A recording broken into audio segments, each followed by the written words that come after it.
All right, welcome back. We are in the midst of a series called Winning the Game of Life. Unlike the board game, where you are subjected to just the spin of the wheel and just doing as you're instructed, to win in actual life, you need to grow skills so that you get better and better at the game and learn effective strategies that will give you leverage and an advantage. Today, let's discuss taking an offensive approach to the building of a business enterprise, organization, or career. I'm not sure if my bias to attacking an opportunity or problem with aggressive offense was imprinted on me by being raised by a hard-nosed university football coach or not, or by baptism by fire in my early entrepreneurial business life. But I have mentioned before, I got into real estate not long after Black Monday and the early 90s recession. All the defensive tactics realtors relied on and were used to just got wiped out, doing floor duty, which was waiting by the phone for somebody to call looking to buy a house, or sitting in an open house, waiting for somebody to come in and say they wanted to buy it, or waiting for somebody in their farm to call them off their refrigerator magnet or notepad with their picture on it to come list their house. If you wanted to get business in a recessive market, you had to play offense. So I did, and I played it aggressively. As a result, I was able to become a dominant player from literally out of nowhere with no prior training or no experience. It was because I played offense. That reinforced in me what my soccer coach screamed at me from the sidelines all those games. Attack the ball, attack the goal, play offense 99% of the time. And when you do, you control the game, you control the pace of progress, you own the momentum in the market. There are countless cases in business where the best defense is an aggressive offense.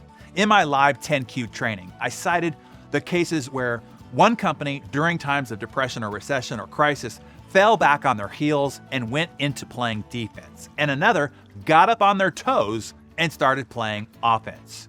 During the Depression of the 1920s, Post, the dominant leader in breakfast cereal, cut their advertising, and rival Kellogg's doubled theirs.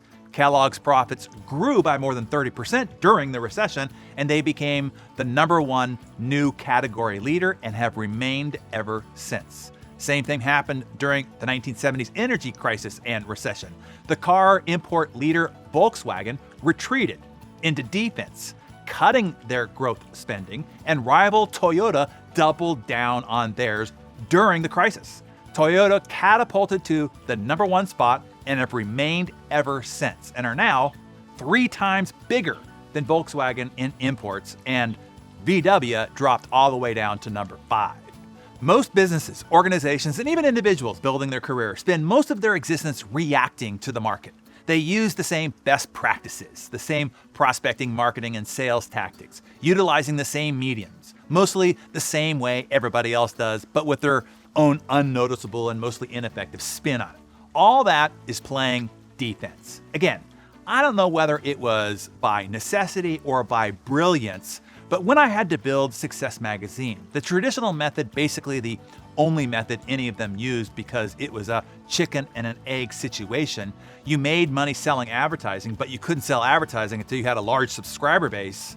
So you had to take $2 to $5 million to go out and buy your subscribers, which is why you see those outrageous offers of 2 years for $9 or a free gym bag gift or whatever that costs more than the actual money for the subscription, but that bought your subscribers, so now you could go and sell that audience to your advertisers. That's the chicken and an egg scenario there. Well, we didn't have $2 to $5 million to spend buying subscribers. In fact, we had $0 to spend on marketing and advertising. Instead, we had to get aggressive at playing offense. We did that by going after selected and highly targeted strategic partners and my keynoting large conferences to enroll large pools of subscribers in. Because we played on our toes, attacking with aggressive offense and not relying on defense, we were able to grow that publication from ground zero of the financial recession of 2008, when a large majority of previously successful publications failed during that time and went out of business, to a readership reach of more than 5 million plus. One last example that I will give you. One of my favorite offensive entrepreneurs is Elon Musk. He is what you would call, on the soccer pitch, an attacker. That guy just relentlessly attacks the ball wherever it is. There are so many examples of his offensiveness. But one, for instance, is back in 2016, South Australia experienced an apocalyptic storm that knocked out their electric grid, casting 1.7 million people into the dark. It was global news. The politicians were blaming each other, of course, and they could not agree on the solution. So Elon attacked. He put out a tweet that he could even deliver 100 megawatts of storage in 100 days or less. Oh, and if he didn't, he would do it for no charge. Now, 100 megawatts of storage then would have made it the largest battery ever produced in history up to that point. So it was a pretty aggressive offensive play. With a $550 million energy plan, Elon was awarded the bid when previously he nor Tesla was even in the running.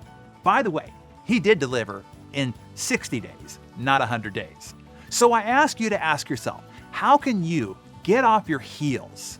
How can you stop playing defense, doing mostly the same things that everybody else is doing in the same places, pretty much the same way, and instead get up on your toes and play offense? Swim out into the blue ocean and bring some innovation to your strategy playbook to attack your goals. So share with the Darren Daily community, what do you do to play offense instead of doing what is reactive or typical in growing your business, organization, or career? I'm sure your ideas will inspire others. So make some notes in your Darren Daily journal and tell us your ideas in the comments below.